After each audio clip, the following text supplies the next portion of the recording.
Welcome to my pool and my newly installed gate with my converted pergola. There used to be a pergola and it's now a fence that goes all the way down there and all the way up to here and all the way over here.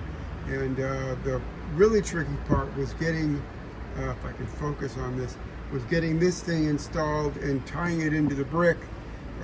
It's bolted in several different ways to the brick, and that's all underneath the dirt. And here comes my dog Ozzy. He wants to know what's going on. So I'm going to open the door, pardon the back of my head, and of course the door is on self-closing hinges.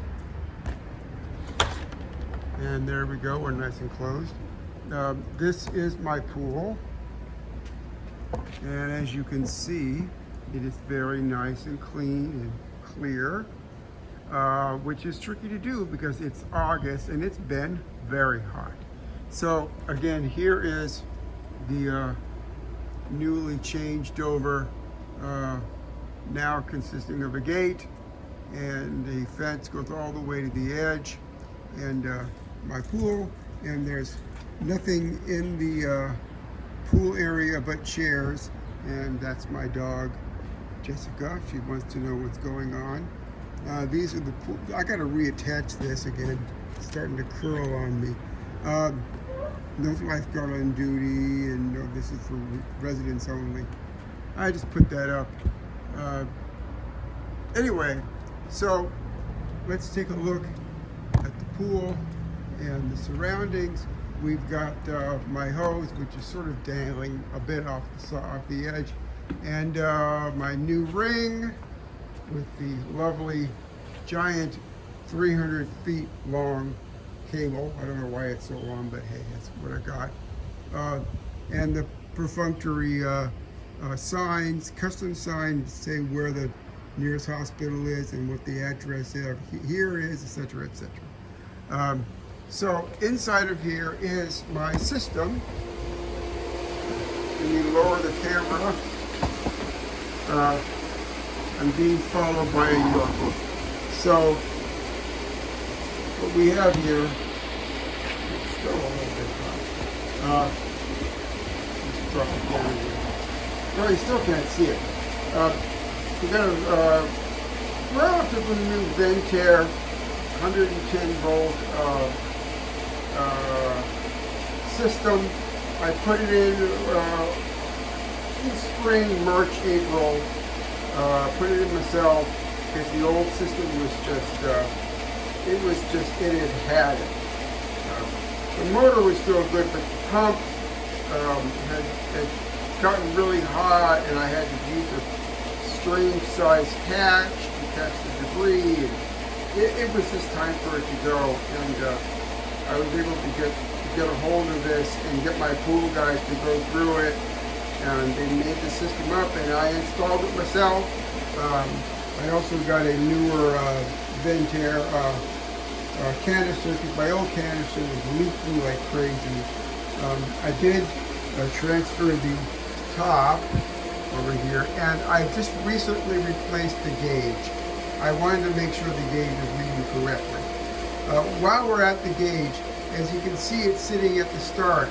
If it starts to go below that, maybe 2 or 3 degrees, that means that your catch is full of debris. You gotta open the system, drain it, and clean the catch, which is down inside of there. Over here is my chlorinator, where I put my chlorine tablets. I recently had a problem with the system where I have been buying chlorine tablets, which are over there in that tub. Where is it? Over there. I can't see it because I got a block where the center, but it's over there. That's a 25-pound I just got from my pool supply place. I had been buying it from buying them from Amazon, and the last order I got was a little bit fishy because I want to see where it says combination of kind of, I always forget the name of this stuff. I don't want to stop the recording. Anyway, the stabilizer, it didn't, the stuff that I got from Amazon didn't have any stabilizer in it, and it drove my pool into craziness because I was adding chlorine, but there was no stabilizer, so there was plenty of chlorine inside of here, and nothing in the pool. And then the pool got acidic because you're adding acid and chlorine, but the chlorine is being eaten up by the sun, and it was a mess. Since then, I added about a 4-pound container of conditioner supplied to me by my pool supply place, and switched over to his standard chlorine pills. And now everything is fine. Now we've got a good combination of chlorine and the pH. In fact, let me see. I did this a few. Well, it looks low now because I did this a couple of hours ago, and the chlorine is low. Let's go and let me come back, and I will reset up the. I'll turn up the pump, and I'll reset up the chlorine and pH test. Okay, so now we've got clear water with no chemicals in it. I mean, no added chemicals. So we're going to put 1, 2, 3, 4, 5 drops of chlorine test, and 1, 2, 3, 4, 5 of pH test, cover, and shake. And now you will see that we've got about 1.5 in chlorine and 7.6 in our pH, which means our chemicals, our testing is spot on. And that's been this way for about a week and a half. As soon as I put in the conditioner and switched to the correct tablets, everything has been hunky-dory, no problem. But what I'm not going to do right now, because I've done it recently, this is something that you really should get that most people don't have. So this, I don't know if it's in focus, this is your tester for your conditioner. So this is not cheap. Like, these are like $15. This is like $50. And what you do is you fill it to the A mark with water, and then you fill it with the solution to the B mark, and then you mix it up, and then you look inside. And I don't sure if you can see, but there's a black dot. You see the black dot right there? You want to know when that black dot starts to become visible. So if it starts to become visible right there, then you have to read what it says. So if it's at 30, you're okay. You should be up higher. You should be closer to like 50 parts per million in your conditioner. You can get up to about 70 or so. If you reach 100, you're over, and you've got to stop adding conditioner. So if you're using chlorinated, what do you call it, pills, and they've got conditioner in them, what you would want to do is have pills like I have, got from Amazon by accident, that don't have any conditioner in them, and use those. Or just use one pill that's got conditioner and another pill that doesn't have any conditioner, and sort of watch. Your chlorine and acid level should stay the same, but you really want to keep your conditioner between, say, 40 and 75 or 80, thereabouts. You don't want it to go, above 90, because then there's no way of getting rid of the conditioner.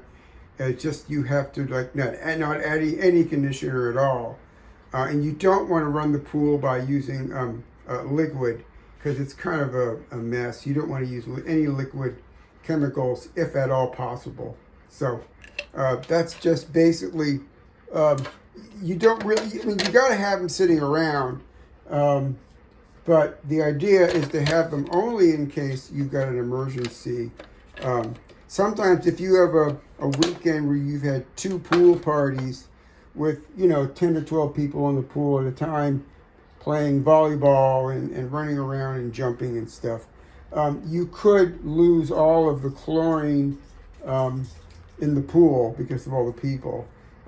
What I usually do is just run the system. If there's been a lot of people in the pool at night, I run the pool system at night for a few hours and then check my chlorine level again and see how I'm doing. And if it's okay, then I don't want to add chlorine with the liquid. Just don't want to do it. And I really don't like adding acid because it's very smelly, and you have to be careful when you add it in. You have to wear a face mask when you're adding it in.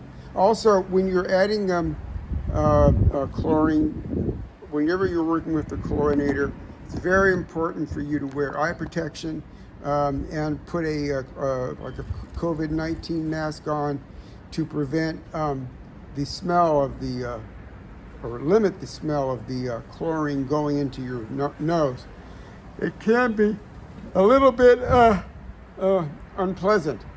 Also, if you're going to open up the chlorine tablets, it's a good idea to take it outside to open the chlorine tablets and take them out and put them on the deck, and then put the chlorine tablets away and then add them to the chlorinator, just so that you don't have those things in a confined space, because they do smell like chlorine. And if you're into the smell of chlorine, that's great for you, but most people aren't. Anyway, that's the pool. Remember to really keep your eye on the conditioner level of your pool. It's the thing you don't think about too much, but it's very, very important, especially in the summer.